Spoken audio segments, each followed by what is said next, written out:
Islam is a system that creates balance between the individual and the society. That means balance between individual interests and the interests of the society. Because to have peace and harmony in a society, there has got to be what? A balance between individual interests and social interests.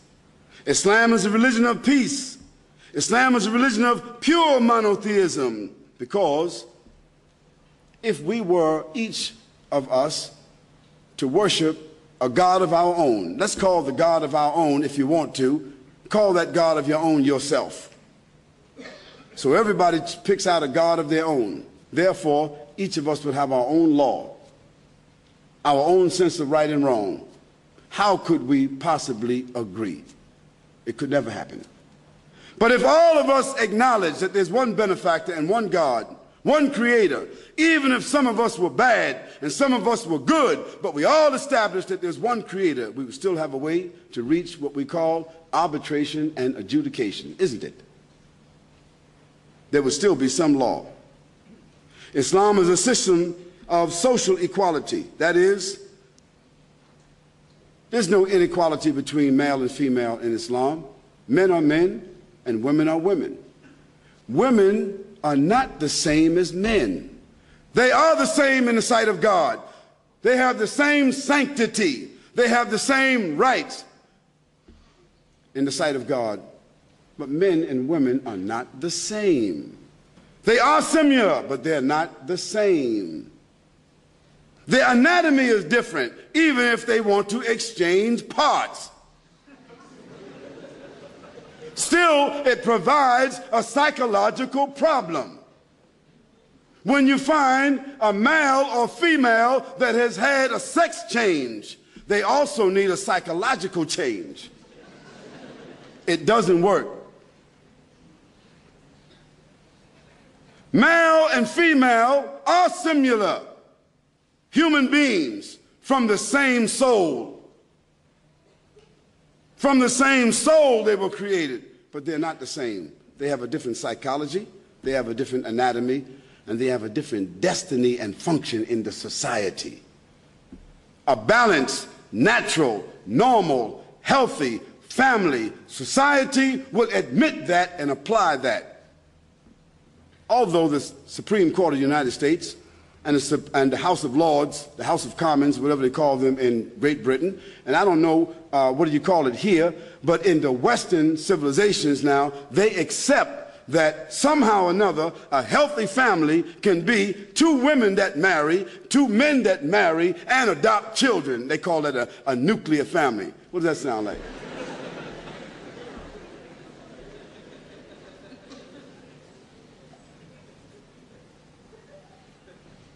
Islam says that's unacceptable to God. Abraham, Moses, David, Solomon, John the Baptist, Jesus Christ, all the prophets of God who came from God with a pure message, they said that that is wrong, that is ungodly, that is immoral. Now, I believe them. I don't believe the human beings that ignore them. And the result of those that don't heed the message of those prophets is disease, deformity, imbalance, dysfunction, disparagement, inevitably despair, suicide. That's what happens to those kinds of people. Check their lives out in the long run. It doesn't work. Islam is a system that encourages and promotes knowledge and science. Islam is a system that strikes the balance between individualism and socialism. Islam eliminates religious excess and ritualistic innovation. Islam is a religion which is against religious intolerance and extremism. We cannot say that a person is, we could say a person is a Muslim extremist, a Christian extremist, a Muslim criminal, a Jewish criminal, a Christian criminal. We could say that. But we cannot say that Islam is an extremist religion, because Islam, by definition, means a law that Almighty God has established for equity between the human beings, which is surrender and submission to His will, and God is not an extremist. And we cannot indict Jesus Christ for what Jim Jones did. We cannot indict Jesus Christ for what Charles Manson did. And he said he was the coming back of Christ. We cannot indict Jesus Christ for what Hitler did. We cannot indict Jesus Christ for what Timothy McVeigh did. Then how can we indict Islam for what perhaps some Muslims do? It's only fair. What's good for the goose is good for the gander. You heard that before. What's good for you has to be good for me. To be equitable, you can't say one thing for Muslims and another thing for Christians. That's not fair. I haven't heard any headlines, although all of the murder, as a matter of fact, I was wondering why 56 Catholic priests, cardinals, bishops that are very close, I mean exceptionally close to the Pope, 56 who are convicted pedophiles and have been pedophiles convicted over a protracted period of time, none of them were called Christian criminals. Yet they were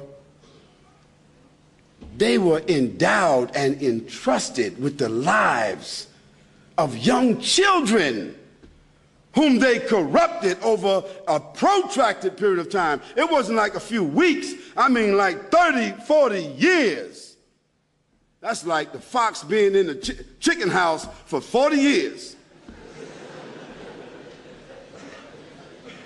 And it's not even really being in the chicken house, it's being in the chickadee house. Because they were not even chickens yet.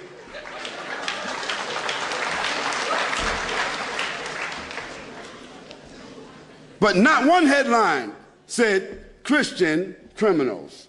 As a matter of fact, they doctored it up as if they needed some kind of psychological help. It was a little mistake, and we just need to work this thing out a little bit. And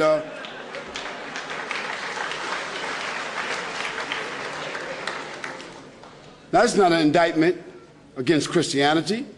This is not an indictment against the Vatican. Those were just some people who were entrusted with religious sanctity.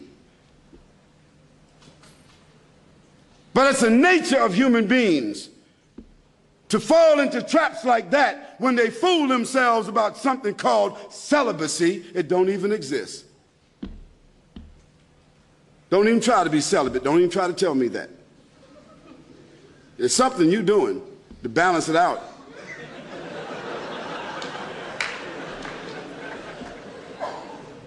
Now, Islam is a real religion. Islam says no celibacy. Whether you want to be a Muslim minister or you want to be a woman that want to give herself to God, you still need a husband if you want to make a family. That's what Islam says, because Islam is a religion of clear moral, social balance, and rationale.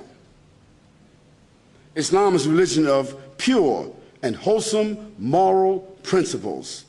Yes, in Islam, alcohol, drugs, fornication, adultery, gambling, illicit sex, sodomy, child molestation,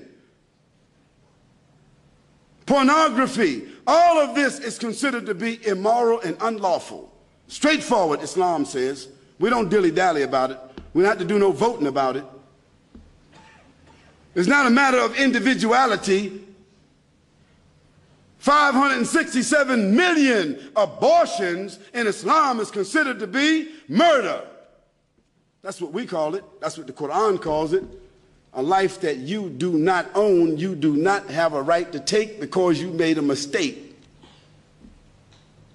If you wanted to have free sex, you should know when you get pregnant that it's not free.